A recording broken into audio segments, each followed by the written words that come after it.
Boa noite, e aí, como é que vocês estão? Tudo bem com vocês? Eu tive que mudar um pouquinho o horário da live, por causa de uns probleminhas que eu tive, mas tá tudo resolvido e a gente vai conseguir manter o nosso cronograma inicial aqui. De vez em quando eu vou dar uma olhadinha pro lado ali, porque tem um roteirinho ali que eu tô pretendendo guiar hoje, que hoje a gente vai falar de alguns tópicos principais sobre o controle de qualidade. O que é esse controle de qualidade que eu tanto falo aqui no feed, e muitas vezes a gente não tem esse espaço para poder realmente falar do controle de qualidade como um todo. Hoje é mais voltado para a área técnica, para quem é técnico em química, para quem é farmacêutico, para quem é químico, para quem realmente tem vontade de trabalhar no laboratório. É um assunto que é mais para quem entende da área, mas que todo mundo vai entender um pouquinho e a gente vai rir bastante ao longo do dia, da noite, né? Bora falar um pouquinho de mim, né? Meu nome é Débora, para quem não sabe, para quem não me conhece, para quem ainda não me acompanha por aqui. Eu tô no controle de qualidade há mais ou menos 7 anos, então eu já tenho muita bagagem para falar com vocês de algumas técnicas e alguns perrengues que a gente passa por lá. O controle de qualidade, ele tem alguns pontos principais. Quais seriam esses pontos? Seriam o uso de muitos procedimentos, muitos formulários para preencher, muitas técnicas diferentes que não são usadas em quase nada. Ah, e eu não falei, eu trabalho com controle de qualidade de medicamentos, que tem uma legislação bem picuinha pra gente seguir. Então, seguindo toda essa lógica, vamos lá. Alguns pontos principais da coisa toda. O controle de qualidade, para quem entra lá, para quem é estagiário, para quem é novato, chega e já toma um susto. Por quê? A gente não está acostumado, não está habituado à quantidade de procedimentos e formulários que a gente vê no dia a dia da prática. Isso porque na faculdade, no curso técnico, a gente não tem acesso a esse tipo de documentação. Muitas vezes existe até um certo procedimento que deve ser seguido durante uma prática, durante uma aula, mas não é a mesma coisa. E isso faz com que muitos dos nossos estagiários ou pessoas iniciantes da área cheguem e não deem a devida importância para esses documentos. Eu mesma falo de conhecimento de causa, já passei muito por isso. Já cheguei ali olhando o procedimento e falando assim, nossa, pra que eu vou ler isso tudo, sendo que é só pensar como é que faz. Mas não funciona assim. Conhecimento dos outros na área, muito tempo, e deve sim ser usado. Mas, às vezes, a pessoa já faz há muito tempo, ela puxa aquilo da cabeça. Então, você vira e fala assim, não vou ler, vou perguntar pro técnico mais experiente. E vai ali tirar aquela dúvida e acaba fazendo o errado, perpetuando o errado no laboratório. Isso acontece vários problemas com a garantia de qualidade, com o procedimento final da coisa toda. O que vem, né, de problema disso, que eu vejo muito? Nossos estagiários, eles chegam, eles acabam perguntando pra gente, mas como faz? E não leem, não sabem a minuciosidade que tem ali por trás. Por que é importante eles começarem a ter essa maturidade de estar vinculados aos procedimentos? Primeiro, para evitar conseguir mais erros adiante, para evitar que os erros aconteçam, é muito importante que as pessoas leiam e eles vêm com uma cabeça fresca. Então, a gente que já está habituado com aquilo, a gente geralmente não acha o erro. A gente está tão fissurado de fazer daquele modo que a gente não enxerga uma falha. Então, uma pessoa que não está acostumada com aquele determinado chegar e reler a metodologia faz toda a diferença. Outro ponto falho, dos nossos cursos técnicos e graduações com relação ao controle de qualidade são os formulários. Na graduação e na faculdade, no curso técnico, a gente tem o nosso caderno de laboratório. Quem aí nunca teve um caderno de laboratório? E cada um coloca de um jeito, né? A gente escreve cada um de uma forma e a ideia da indústria é ter padronização. É muito importante que a gente padronize as nossas informações. E para isso existem modelos rígidos de formulários que devem ser seguidos. Só que como a gente não está acostumado com isso, a gente começa a preencher o formulário do jeito que vem na nossa cabeça. Entendendo os formulários. Então isso é uma grande falha do controle de qualidade hoje. Falta de preenchimento de formulários. Porque as pessoas vão preenchem da maneira que acham importante, com as informações que acham que precisam colocar. E aí ficam muitos campos em branco, muitas falhas que vão para garantia, voltam e assim, não dá aquela, não passa a rastreabilidade que precisa ser passada, não é mesmo? A gente precisa que o documento ele seja bem feito, bem escrito, mas ao mesmo tempo não é bem escrito da forma acadêmica, porque um relatório acadêmico ele é rebuscado. Ele tem uma linguagem difícil e não é isso que a gente quer ali. Ali a gente quer uma linguagem prática, objetiva, simples e padronizada. Isso é o diferencial de um bom formulário. Porque muitas pessoas, apesar de serem da área, o pessoal que trabalha na garantia da qualidade, eles muitas vezes são farmacêuticos, químicos, eles entendem do assunto, mas eles não estão habituados com o laboratório. E eles precisam entender aquela informação como um técnico que estava lá na bancada. Então, essa informação ela tem que ser passada de forma simplificada. Então, isso é uma outra falha que a gente vê de quem acaba de chegar. Não dá a importância que um documento precisa ter. Porque um documento bem escrito faz toda a diferença. Mas, entra aí outro detalhe.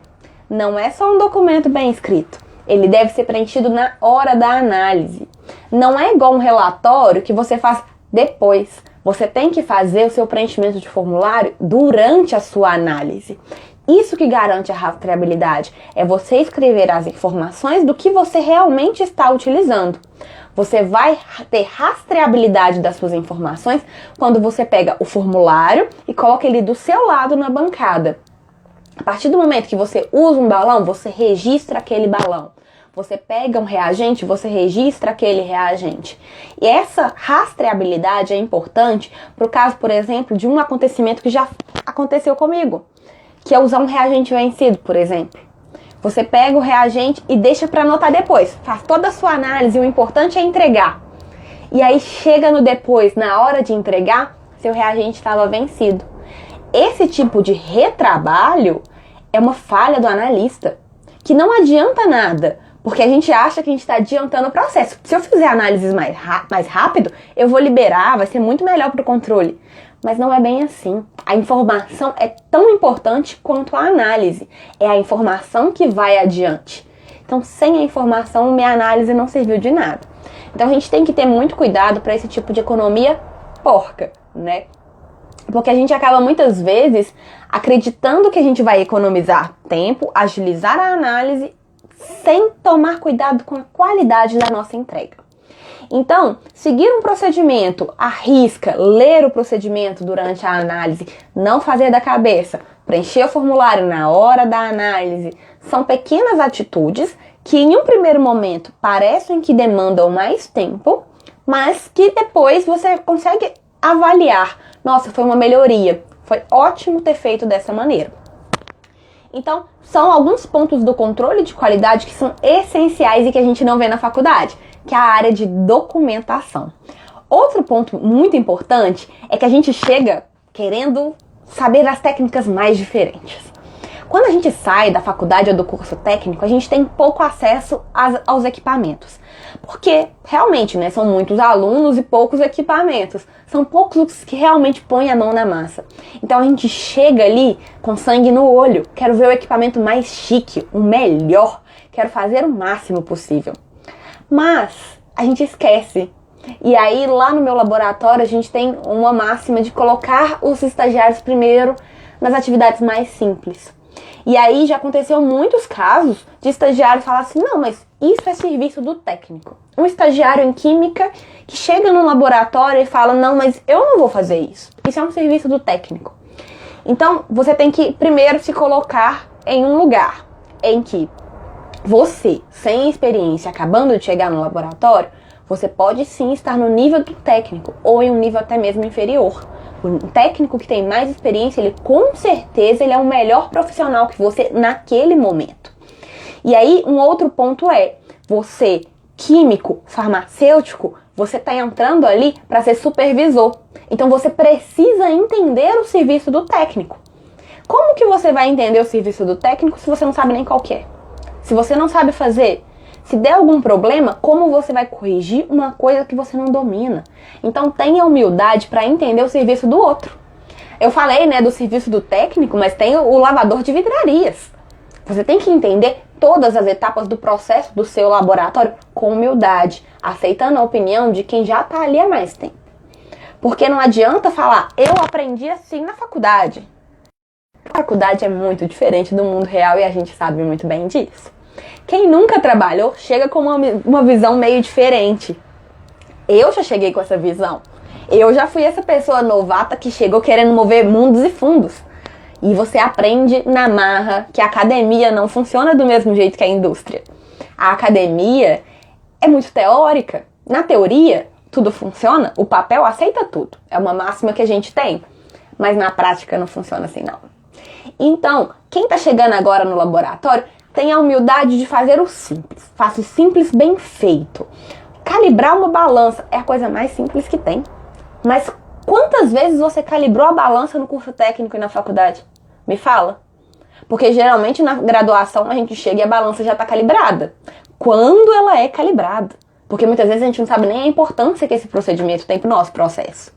Então dá valor a isso, a esses pequenos detalhes. É calibrar a balança, calibrar o pH-metro, organizar vidrarias, porque são pequenas coisas que vão te levar a ser um profissional melhor nas técnicas tops.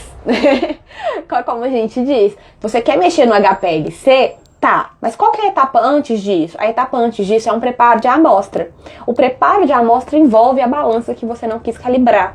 Então, não é só avaliar o resultado lá no final, pegar um cromatograma e avaliar. Você tem outras etapas antes que você precisa ter humildade para entender a importância dessas etapas. Então, esse é um outro ponto muito importante do controle de qualidade, né? Principalmente para quem está na área do químico mesmo, ali, do químico, do farmacêutico, que é a área de graduação. Você chega para ser supervisor de uma coisa que você não entende, que você não conhece, que você não domina, mas você não é ensinado a aprender com os técnicos do laboratório. Então é uma coisa que você tem que colocar na sua cabeça e chegar para sua equipe e falar como funciona. Me ensinem, eu quero aprender. Outro ponto muito importante do laboratório de controle de qualidade, principalmente o de medicamentos, que é a área que eu domino mais, é sobre a importância da limpeza das coisas. Muitas vezes a gente pega a vidraria peguei ali no armário, vou só usar. Não funciona assim. É bom você colocar a vidraria contra a luz, dar uma checagenzinha se tem algum cisco.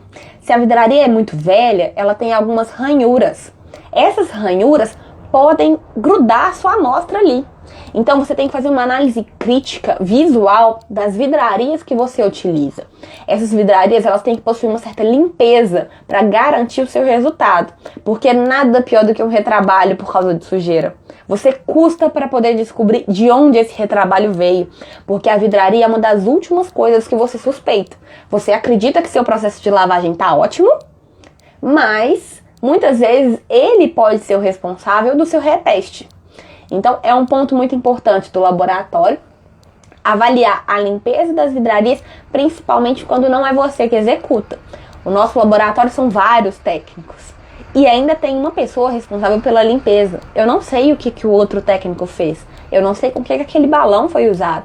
Então é muito importante que, como eu estou atento ao meu processo, à minha análise, eu consiga pegar essa análise, esse balão, essa vidraria e avaliar. Uma análise crítica daquilo para o meu processo.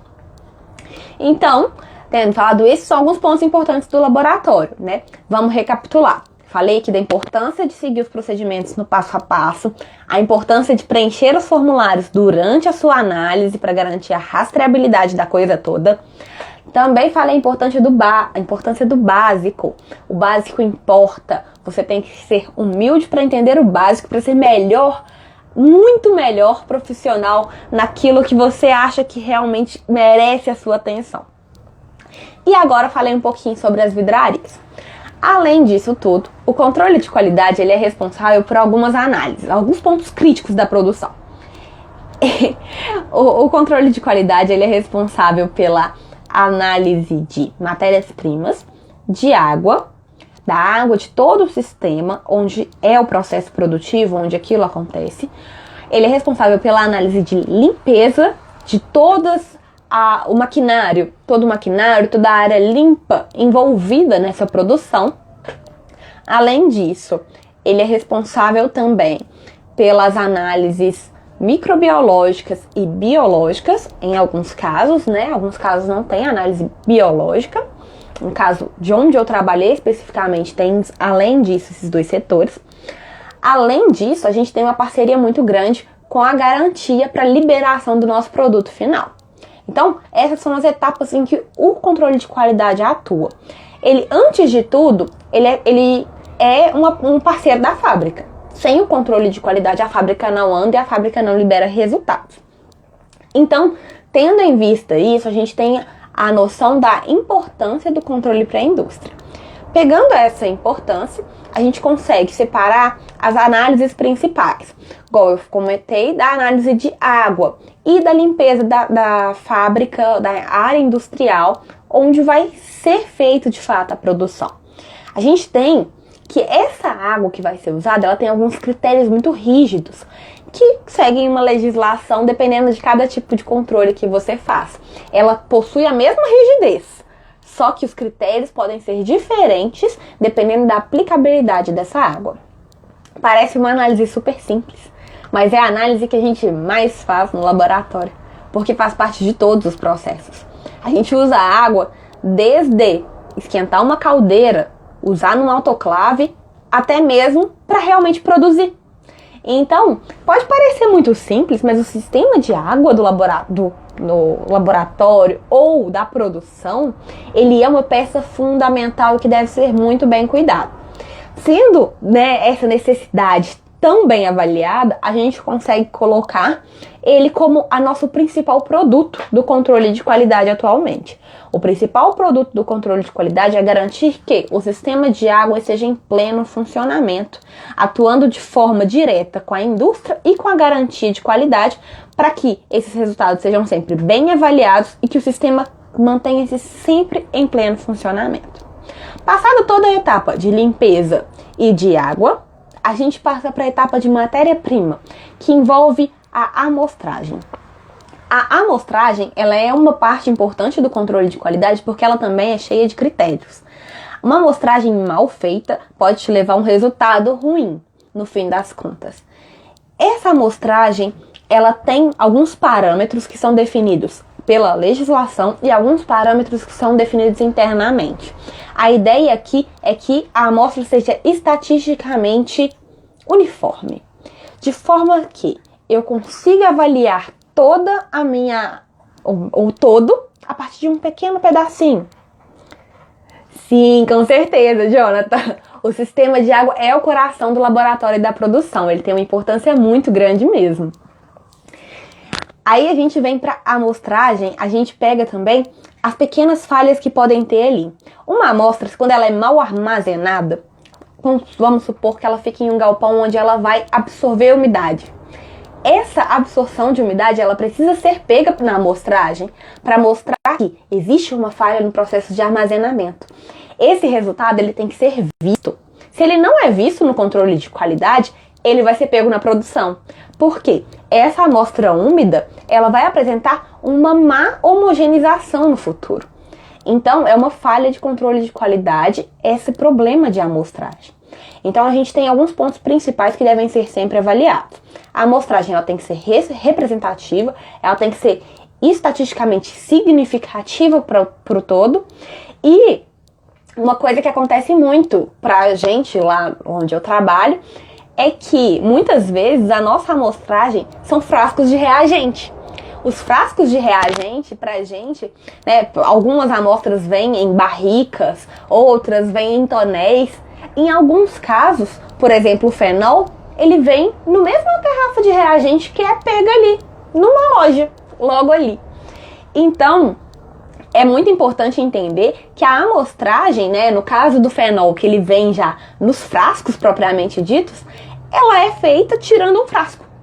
Ela não necessariamente eu vou abrir, vou homogeneizar, porque muita gente tem a ideia de que A amostragem tem sempre que ter a etapa de homogeneização, de partição. Isso não é verdade. Nem sempre você precisa retirar e homogeneizar. Muitas vezes são vários frascos ali. Retirar alguns frascos aleatoriamente também representa a sua homogeneidade do seu sistema. Então a gente vai pegar ali um reagente, grau, né, pA, que é para análise, e ele já tem um certificado, ele veio com um certificado do fabricante. Então, para que eu estou indo fazer aquela análise? Para garantir que aquilo é verdade, né? Muitas vezes a gente compra coisas que a gente não sabe o que são, né? Eu não sei se vocês acompanharam uma notícia que saiu recente sobre os adoçantes. O adoçante xilitol, ele é muito parecido com o açúcar. Então as pessoas estavam comprando, né, nessas lojinhas de chá, de compras a granel, açúcar achando que era adoçante. Por quê? Porque ali não tem controle de qualidade. Ali é colocado em um saquinho aberto para a pessoa simplesmente pesar. Ela pesa uma quantidade ali e fala: eu estou te falando que isso aqui é xilitol. Você acredita e compra. Então é por isso que existe o controle de qualidade dessas matérias-primas. Existe um certificado, mas eu quero comprovar com o meu fabricante que aquilo que ele está me vendendo de fato é o que é. Não quero comprar gato por lebre. Foi inclusive o que aconteceu em Belo Horizonte da cervejaria Baker. Foi uma venda trocada, né? Não sabemos se foi intencional, se não foi. Isso ficou a cargo das investigações. Mas entre comprar o dietileno glicol e o etileno glicol, que são substâncias super parecidas, foi uma falta de controle de qualidade ali. Por quê? Porque o fabricante confiou no fornecedor, né? Por que meu fornecedor ia me vender gato por lebre?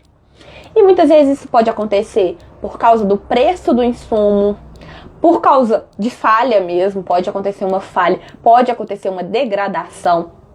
Então nem sempre é uma causa criminosa, né? Nem sempre aquilo ali foi com o objetivo realmente de ficar, né? De ganhar com aquilo.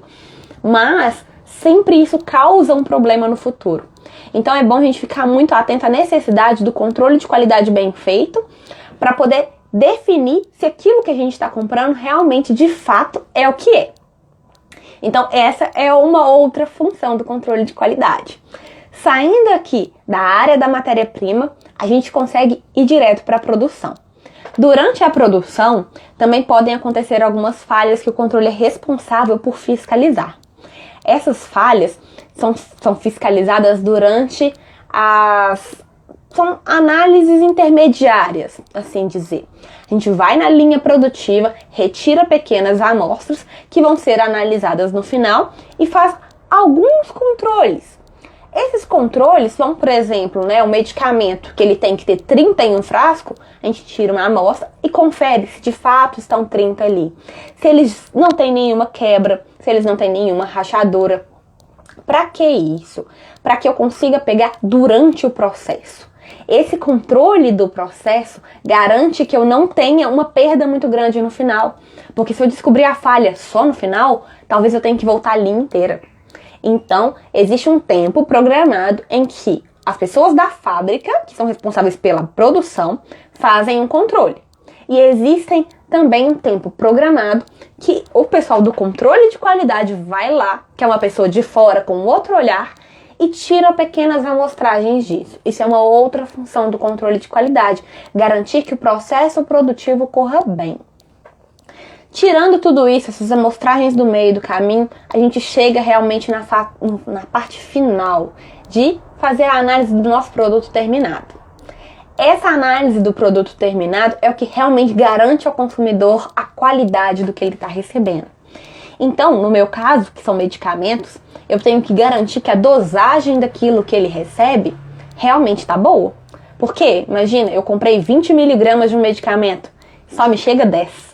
Não vai fazer o mesmo efeito. Não é isso que a gente quer. Então, é esse o objetivo. Pegar uma falha ali, sem que o paciente tenha essa falha no futuro. A gente tem que conferir tanto a dosagem quanto a uniformidade dos nossos comprimidos. Também a gente vê a homogeneidade da coisa toda. A presença de impurezas no nosso insumo, porque existe um limite em que aquelas impurezas não são prejudiciais. Eu preciso saber se ele está atendendo esses limites. Eu preciso saber também se aquele medicamento ele vai dissolver dentro do meu corpo da forma que ele atua. né? Porque muitas vezes um problema que já aconteceu foi um medicamento tá duro demais. Se esse medicamento ele tá duro demais, ele não dissolve do jeito que ele tem que dissolver. Isso também entra como um problema para o paciente. Por quê? Porque ele não libera o princípio ativo da forma que é esperado. Então, o que... Pode perguntar, fiquem à vontade. Preencher os comentários de pergunta, tá bom? Fiquem à vontade. O que acontece muito são que a gente precisa verificar as etapas daquilo que vai acontecer pós o paciente receber aquele medicamento.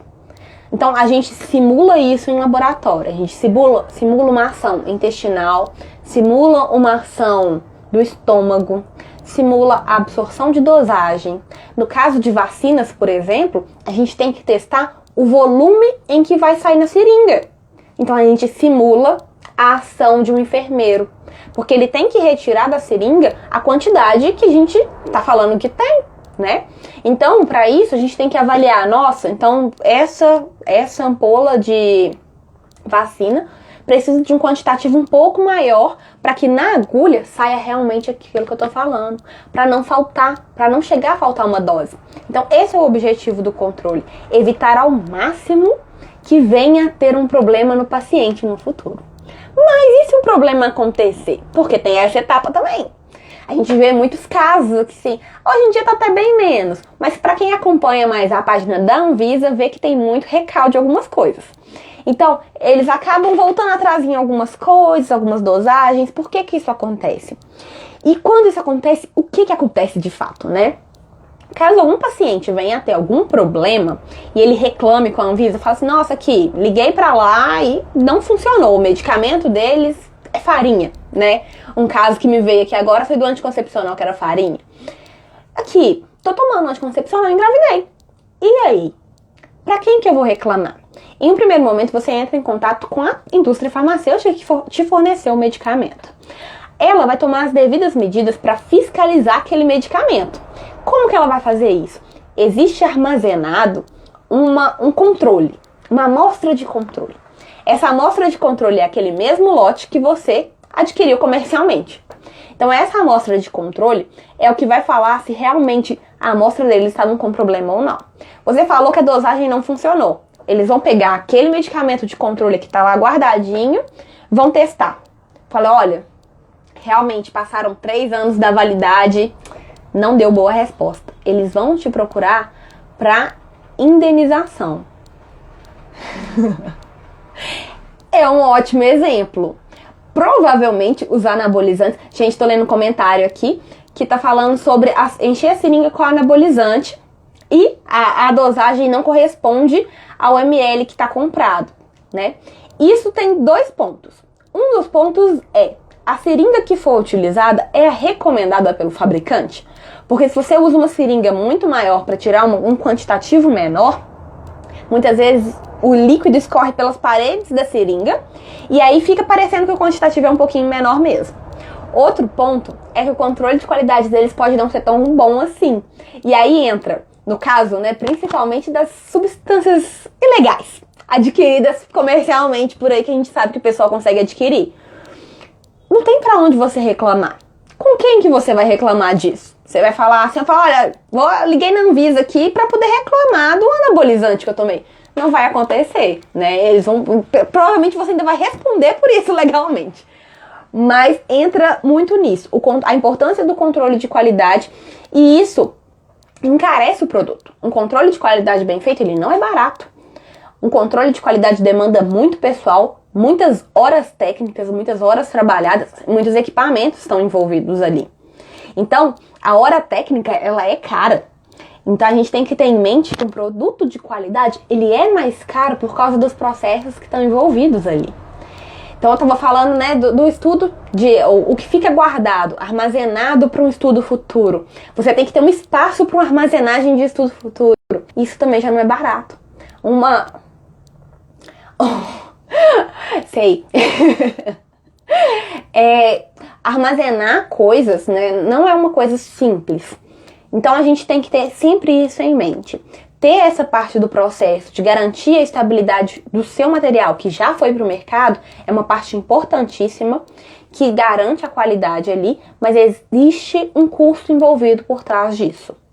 Então, continuando, a linha do controle de qualidade, a gente tem essa etapa, que é a etapa de garantir a qualidade do que já foi vendido, e além disso, a gente tem uma etapa de estabilidade. Por quê? Aquele produto que está no mercado, ele tem uma data de validade garantida.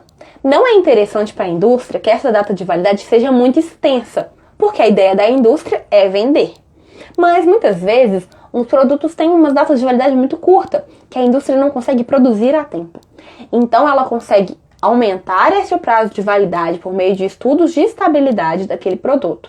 Esse estudo de estabilidade ele consiste em quê? Consiste em garantir que nessas simulações do corpo humano, da efetividade da coisa toda, aquilo continue funcionando ao longo do tempo. Então existem prazos determinados. Primeiro são 3 meses, 6 meses, 9 meses, 1 ano. Garantiu que aquilo ali está bem definido, você consegue manter uma data de validade e mandar o produto para o mercado. Você quer estender esse prazo de validade, você continua testando esse produto dentro da indústria e no seu próximo lote você já altera aquele prazo de validade para um prazo mais extenso que seja interessante para a área industrial. São essas as coisas principais do controle de qualidade, a linha do processo produtivo, e ao longo das próximas semanas eu vou trazendo aqui para vocês muitas outras curiosidades. Então deixa nos comentários as dúvidas que você tem sobre o controle de qualidade, sobre as metodologias, sobre os equipamentos de segurança, que eu vou trazendo tudo aqui. Eu acredito que trazendo aqui essa imersão sobre o controle de qualidade, na próxima semana eu pretendo trazer um pouco sobre os EPIs, que são muito importantes, né? Os equipamentos de proteção individual e a coletiva também, que muitas vezes a gente não conhece no curso técnico e que fazem muita diferença.